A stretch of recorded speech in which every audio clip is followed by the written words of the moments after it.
Il y a 2 mois, Timothy a trouvé des messages sur l'iPad de ma copine Sarah. Je ne cherchais rien, je ne la surveillais pas. Je ne savais même pas que l'iPad était connecté à son compte. Je voulais juste voir une recette que nous avions recherchée ensemble. Et je suis tombé sur une conversation ouverte dans iMessage. Au début, je pensais que c'était un ami à cause du ton. Jusqu'à ce que je voie le nom. C'était lui. Logan, mon demi-frère. Le même avec qui j'ai grandi depuis l'âge de 10 ans. Celui qui mangeait à ma table. Celui avec qui je partageais une chambre lorsque nous voyagions. Celui qui a connu chaque étape de ma vie comme je connaissais la sienne. Les messages n'étaient pas récents. Certains dataient de plusieurs mois. Moi. Il flirtait, riait de ce que j'avais dit, partageait des secrets. Et pas seulement, il parlait de rencontres. Il y avait des dates, des lieux, des hôtels. Ils ne me l'ont jamais dit. Personne. Ni elle, ni lui, ni ma mère, Linda, qui les traitait comme s'ils faisaient partie d'une publicité Happy Family. J'étais gelé. Il m'a fallu environ 20 minutes pour traiter ce que je voyais. J'ai tout lu. Je ne pouvais pas m'arrêter. Chaque message était un coup de poignard parce qu'il était là si clair, si flagrant, comme si je n'existais pas, comme si je n'avais jamais compté. Le pire était celui où elle a dit « Il ne réalise rien. Il est comme un chiot aveugle. » Cela m'a détruit parce que c'était vrai. Je n'en avais aucune idée. J'avais planifié le mariage, je faisais des heures supplémentaires pour que tout soit parfait pendant qu'il se moquait de moi dans mon dos. Littéralement cette nuit-là, je n'ai rien dit. J'ai dormi sur le canapé, tremblant. Le lendemain, je me suis levé, je suis allé travailler comme si de rien n'était. Non pas parce que j'étais fort, mais parce que je ne savais pas quoi faire. Je me sentais et si j'avais mal interprété quelque chose? Mais non, il n'y avait pas de place pour le malentendu. Ils l'ont dit comme ça, sans aucune prétention. Ils ont parlé de moi avec pitié, comme si j'étais une sorte d'obstacle, pas une personne. Quand as-tu baisé? Elle a laissé tomber la cuillère par terre. Elle m'a regardé comme si je l'avais poignardée. Elle n'a rien dit. Elle ne l'a pas nié. Elle a juste demandé, qui te l'a dit? Cette réponse m'a frappé plus fort que toute autre chose. Ce n'était pas de la culpabilité. Ce n'était pas la peur de m'avoir brisé. Je n'ai pas attendu d'explication, je n'ai pas crié, j'ai juste pris mon sac de sport, j'ai emballé quelques vêtements de rechange et je suis parti cette nuit-là, j'ai dormi dans la voiture devant le gymnase où j'avais l'habitude de m'entraîner. Le lendemain, j'ai appelé mon patron et je lui ai demandé quelques jours de congé. Il a frappé à la porte sans réfléchir, comme si c'était un autre jour, comme si je ne portais pas un volcan en moi. Il a ouvert la porte en pyjama, les yeux endormis. Il m'a regardé comme si de rien n'était. Ma première pensée a été de le frapper au visage, non pas parce que je ne le voulais pas, mais parce qu'à ce moment-là, j'ai compris que je lui donnerais exactement ce qu'il voulait. Je l'ai vu dans ses yeux. Il s'était déjà préparé à se justifier, à jouer la victime si je le frappais. Alors, j'ai tout avalé et j'ai dit, « Depuis combien de temps tu baises ma copine ?» Il a reculé d'un pas, a balbutié, « Je ne sais pas de quoi tu parles. » Même essayé de le nier encore une fois. La seule chose qu'il a dite était, « Ce n'était pas comme ça. Ce n'est pas ce que tu penses. » Typique. Typique de quelqu'un qui sait qu'il a tort et n'a rien pour soutenir ce qu'il a fait. Je suis entré dans la maison. Il ne m'a pas arrêté. J'ai fermé la porte derrière moi. Je me suis assis sur le canapé où nous avions bu des bières 1000 fois ensemble, où nous regardions le Super Bowl, où nous parlions de nos filles, de la vie, de tout. Il m'a regardé debout depuis la cuisine. Ce n'est pas ma faute si elle a cessé de t'aimer. Il a dit cela comme si c'était aussi simple. Comme si de l'amour juste s'éteint un jour et oups, tu te retrouves au lit avec la copine de ton frère. Quelle coïncidence. Le pire c'est qu'il n'a pas montré une once de culpabilité. Il a expliqué que c'était quelque chose qui venait de se produire, qu'elle avait des doutes, que je ne l'écoutais pas, qu'ils étaient attirés l'un par l'autre, qu'il n'avait pas prévu tous les mots du manuel pour justifier une trahison. Je laissais le parler. Je l'ai écouté complètement parce que j'avais besoin de voir jusqu'où allait son impudeur. Et quand il a fini, je lui ai demandé, « Et maintenant, qu'est-ce que tu comptes faire ?» J'ai ouvert la porte et je lui ai dit, « J'espère que ça en vaut la peine parce que avec ça, tu viens de me perdre pour toujours. » Et je n'ai pas regardé en arrière. Après cela, je suis retourné à l'appartement pour quelque chose. Elle était censée être allée chez sa sœur.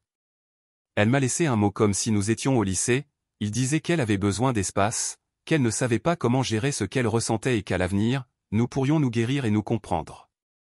Chacun autre. Qu'est-ce qu'elle voulait que je comprenne? Que je suis un idiot de lui faire confiance.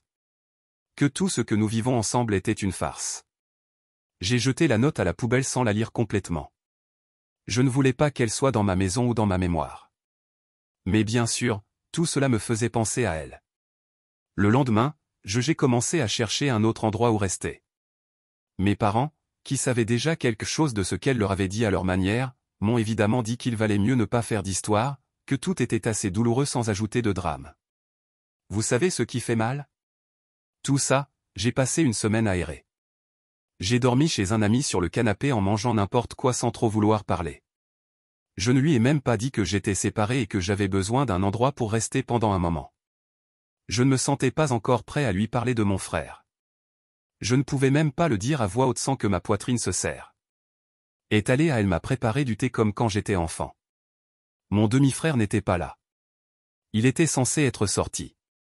Et là, elle m'a dit qu'elle comprenait que j'étais blessé, que personne ne justifiait ce qui s'était passé, mais que je devais penser au lien familial, que ça ne valait pas la peine de tout gâcher pour une femme. Dans deux, je lui ai dit que ce n'était pas pour une femme, c'était pour ce qu'ils avaient fait, pour la façon dont ils m'avaient menti en face. Parce que, bien sûr, c'était toujours celui qui savait être sympathique, celui qui disait juste ce qu'il fallait.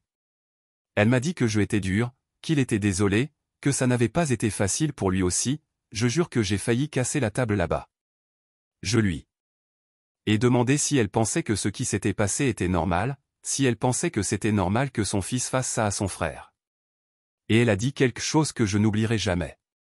Et le vôtre, ma mère le minimise, alors il n'y a personne. Je me suis levé, j'ai pris mon thé et j'ai dit, j'espère que tu seras calme comme tu le es maintenant. Après avoir baisé sa femme, je me suis dirigé vers la porte et je lui ai dit de ne pas m'appeler pendant un moment. Je n'ai pas pleuré, j'étais sec à l'intérieur comme s'il n'y avait plus une goutte d'eau dans mon corps. Non.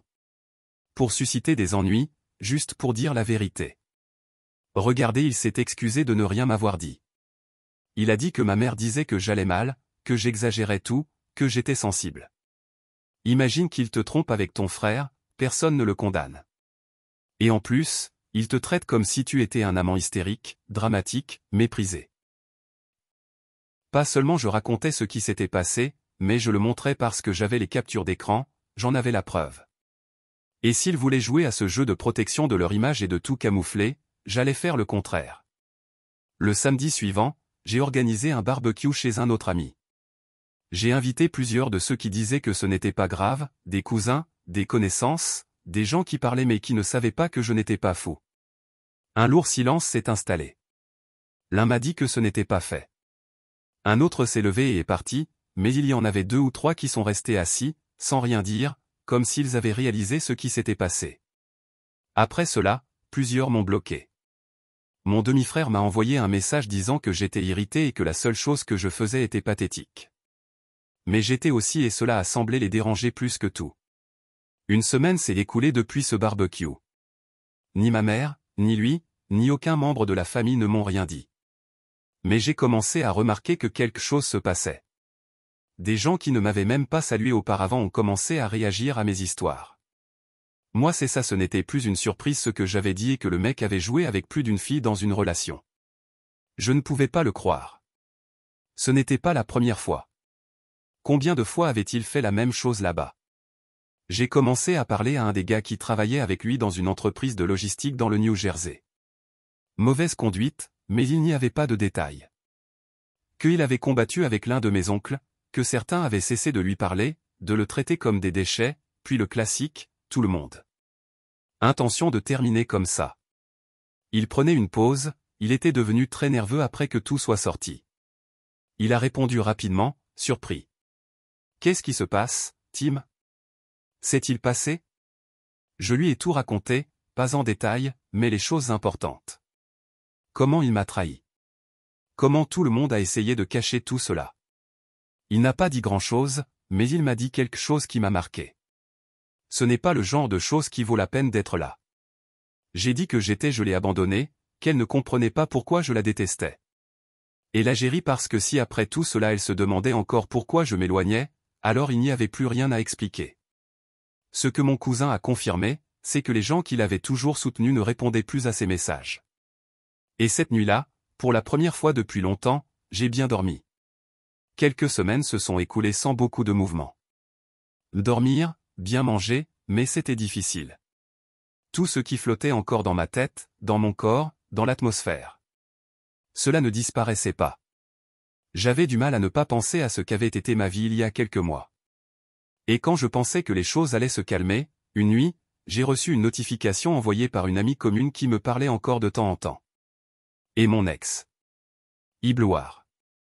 Mais c'était évident qu'elle parlait de lui et aussi un peu de moi. Ou du moins c'est ce que j'ai ressenti parce qu'elle a mis des phrases comme certaines personnes préfèrent détruire plutôt que comprendre. Et oui, ça m'a frappé parce que même si elle était partie avec mon frère, maintenant elle semblait vouloir se clarifier avec nous deux, mais ce qu'elle n'a pas vu venir, c'est ce qui s'est passé dans les commentaires parce que c'est là que tout a explosé. Et une autre fille a dit qu'elle avait dû le bloquer parce qu'il devenait intense quand elle ne lui répondait pas en moins d'une heure. En moins d'une heure, le message avait environ 80 commentaires et la plupart étaient des gens qui lui jetaient de l'ombre. Il n'a pas tardé à réagir. Le même jour, il a mis en ligne sa propre histoire, une vidéo sans citer de nom, bien sûr, mais attaquer de fausses personnes qui vous utilisent pour grimper et ensuite vous poignarder dans le dos, en disant qu'il en avait marre que les gens inventent, que tout le monde voulait sa minute de gloire. Une de ces défenses qui semblait faite avec un modèle, de purs mots vides. Je l'ai vu et je n'avais pas besoin de le faire. Fille, Joël m'a dit qu'ils étaient ensemble depuis un an et qu'au début, tout était parfait. Mais ensuite, il n'aimait pas qu'elle parle à certains amis, il l'a convaincue de quitter son travail parce qu'il n'était pas bon pour elle. Elle l'a quitté, il l'a fait ressembler à la folie dans le groupe. Moi, mais je ne peux pas partir parce que tu fais partie de moi. Manipulation au niveau de Dieu. Je ne savais pas si je devais rire ou pleurer. J'ai décidé de tout sauvegarder car ce n'était plus seulement mon histoire. C'était un modèle. Et si davantage de personnes avaient vécu la même chose, il fallait alors faire quelque chose. Pendant ce temps, ma mère était toujours en mode victime. Elle a dit à tout le monde que je l'avais abandonnée, que j'étais rongé par le ressentiment, que je n'étais plus le même. Ma mère a toujours été comme ça. Lorsqu'elle ne pouvait pas contrôler quelque chose, elle jouait le rôle de la victime. C'était plus facile que d'accepter qu'elle ait élevé un homme qui détruisait tout ce qu'il touchait. Mais que s'est-il passé ensuite? Même elle ne pouvait pas se cacher. 2 semaines après tout cela, ma tante m'a appelé, l'une des rares à ne s'être impliquée ni d'un côté ni de l'autre. Elle était toujours restée à l'écart comme si cela ne la regardait pas. Mais maintenant, ce n'était pas pour dire bonjour. Elle m'a dit qu'elle était chez ma mère. Elle la trouva en train de pleurer, détruite. Au début, elle a cru que c'était à cause de moi, à cause de la distance. Mais non, c'était à cause de lui. À cause du bon fils, celui qu'elle a toujours défendu. Un soir, il était rentré ivre et avait cassé une chaise. Ils se disputèrent. Il lui a crié des choses horribles, des choses que je n'avais même pas osé dire à ma mère. Et j'avais des raisons de le faire. Il lui a dit que s'il était seul, c'était de sa faute. Qu'elle l'avait toujours élevé comme s'il n'avait à répondre à personne. C'est pour ça que tout le monde le trahissait. Maintenant, ma tante me disait cela avec peur, comme si elle ne savait toujours pas quoi penser. Comme si elle ne voulait pas dire qu'il avait tort, mais qu'elle ne pouvait pas non plus le nier. Elle m'a demandé si je pensais qu'il avait besoin d'aide. Et la vérité est que je ne savais pas quoi lui dire parce que oui, peut-être qu'il n'allait pas bien, mais cela n'a pas effacé ce qu'il a fait. Cela ne l'a pas rendu innocent. J'étais aussi debout. J'ai aussi touché le fond. La différence, c'est que je n'utilisais pas ça pour gâcher la vie de qui que ce soit. Je suis parti. J'ai pris mes distances. Je l'ai réglé seul. Lui, de son côté, a entraîné tout le monde avec lui comme si nous n'existions pas, comme si nous n'étions là que pour supporter ses caprices. Et maintenant que plus personne ne l'applaudissait, que la famille commençait à se taire, que son ex l'avait quitté, que sa réputation tombait à l'eau, maintenant il se sentait mal, mais pas à cause de ce qu'il avait fait, mais à cause de la façon dont il le regardait. Mayan m'a demandé de lui parler. Je lui ai dit non, que je ne voulais pas, que je n'étais pas là pour ça. Je l'ai remercié de m'avoir prévenu et j'ai raccroché. Ce jour-là, je me suis senti étrange. D'un côté, c'était comme si justice était enfin rendue, mais de l'autre, il y avait une partie de moi qui ne l'appréciait pas pleinement. Non pas parce qu'il ne le méritait pas, mais parce que rien de tout cela ne m'a rendu ce que j'avais perdu. Cela ne m'a pas redonné confiance, ni estime de soi, ni relation avec ma mère, ni envie de retourner dans la maison où tout s'est passé. La même semaine, j'ai découvert autre chose. Quelque chose qui a finalement rompu l'équilibre. Mon ex a quitté son emploi. Selon plusieurs collègues, elle a été mise au ban. Ils ne l'ont pas saluée. Ils ne l'ont invitée à rien. Certains lui ont dit en face qu'ils n'étaient pas d'accord avec ce qu'elle avait fait. Ce n'était pas seulement à cause de lui. C'est grâce à ce que l'on a appris plus tard que tout a commencé à sortir. La façon dont elle manipulait les situations, les mensonges, la façon dont elle jouait avec tout le monde comme s'il s'agissait d'une partie d'échecs. Je n'avais rien dit. Je n'avais rien posté d'autre. Je n'ai pas fait d'histoire. J'ai seulement raconté ce qui m'était arrivé. Le reste s'est effondré tout seul. Un jour, mon père m'a appelé. Il m'a demandé si j'allais bien, si j'avais besoin de quelque chose. Je lui ai dit non, mais je l'ai remercié. Et puis il m'a dit quelque chose qui m'a marqué. Tous les traumatismes ne proviennent pas d'ennemis. Parfois, ils viennent des personnes qui étaient censées prendre soin de vous. Et oui, je n'ai pas été détruit par un étranger. J'ai été détruit par des gens qui prétendaient m'aimer. Et j'essayais encore de comprendre comment passer à autre chose après ça. Quelques jours plus tard, j'ai reçu un message d'une fille que je connaissais de vue. Elle sortait avec un cousin éloigné. Elle m'a dit qu'elle avait lu ce qui s'était passé, qu'elle avait trouvé très courageuse la façon dont j'avais géré la situation, qu'elle avait aussi été avec quelqu'un qui la faisait se sentir invisible. Et je ne sais pas, mais c'est le premier message qui ne m'a pas fait me sentir victime. C'est la première fois qui m'a fait penser que peut-être tout cela servait à quelque chose. Et juste au moment où je pensais que tout était en train de s'éteindre, j'ai reçu des nouvelles. Ma mère a été hospitalisée. Ce n'était pas grave, mais elle avait fait une dépression nerveuse, du moins c'est ce qu'on disait. Ma tante m'a rappelé, cette fois en urgence. Elle m'a demandé d'aller la voir, et là je ne savais pas quoi faire car que faire quand la personne qui t'a tourné le dos a maintenant besoin de toi? Est-ce que tu y vas? Restez-vous ferme? Tu casses? Je ne savais pas si c'était mon obligation, ma faute ou juste un autre piège émotionnel. Et pendant que je pensais à tout cela, je restais avec le téléphone à la main, ne sachant pas si je devais courir ou continuer à m'éloigner. Il m'a fallu un jour et demi pour me décider. Non pas parce que je m'en fichais, mais parce que je ne voulais pas être à nouveau celui qui s'occupait de tout. J'ai passé toute ma vie à essayer de m'occuper, de me calmer, de maintenir la paix. Et quand ils m'ont détruit, personne n'a fait ça à ma place. Alors oui, j'ai hésité. J'ai beaucoup hésité. Mais j'y suis allé, pas parce que j'en avais envie, ni par amour. J'y suis allé pour moi-même parce que si je n'y allais pas, je me rongerais de culpabilité. Pas pour ce qui s'est passé, mais pour ne pas avoir fait ce qu'il fallait. Parce qu'il y a encore une partie de moi qui n'arrive pas complètement à lâcher ces gens. Et cela me met aussi en colère qu'ils aient toujours ce pouvoir. Je suis entré à l'hôpital comme quelqu'un entre dans la maison d'un ex. Tendu avec une boule au ventre, je ne savais pas si quelqu'un allait me crier ou me serrer dans ses bras. Ma tante était dans la salle d'attente. Elle m'a serré fort dans ses bras et m'a dit que ma mère avait posé des questions sur moi, qu'elle allait mieux. Je lui ai demandé s'il était là. Elle a dit non, qu'il n'était pas venu. J'ai failli rire. Évidemment non. Je suis entré dans la pièce. Ma mère était pâle et avait les yeux gonflés. Quand elle m'a vu, elle a pleuré. Je restais là, immobile. C'était difficile pour moi de l'approcher. Elle s'est excusée. Elle a dit qu'elle avait eu tort, qu'elle ne savait rien gérer, qu'elle avait toujours voulu faire de son mieux. Elle m'a dit qu'elle m'aimait, que je lui manquais. Et pour la première fois, j'ai eu l'impression qu'elle ne jouait pas, qu'elle était sincère. Mais je n'arrivais toujours pas à me résoudre à le dire moi aussi. Je lui ai dit que j'avais besoin de temps, que tout cela m'avait brisé d'une manière que je ne comprenais toujours pas. Elle m'a demandé de ne plus m'éloigner, de ne pas la laisser seule. Et là, je lui ai raconté ce que je retenais depuis des mois. Tu ne m'as pas laissé le choix. Elle a pleuré encore plus, m'a attrapé la main et je ne savais pas quoi faire, alors je l'ai laissée. Je restais là assis sans parler. Au bout d'un moment, je lui ai demandé s'il lui avait parlé. Elle a dit non, qu'il était en désordre. Depuis qu'il l'avait viré de son travail, il le perdait. C'est à ce moment-là que ça a cliqué. Ils l'ont viré. Ma mère m'a regardé comme si elle ne savait pas comment me le dire. Il s'avère que, dit-elle finalement, presque en chuchotant. Quelques-unes des filles qui ont commenté le message de votre ex travaillaient également dans la même entreprise que lui. Je n'ai rien dit. J'ai juste regardé, attendant.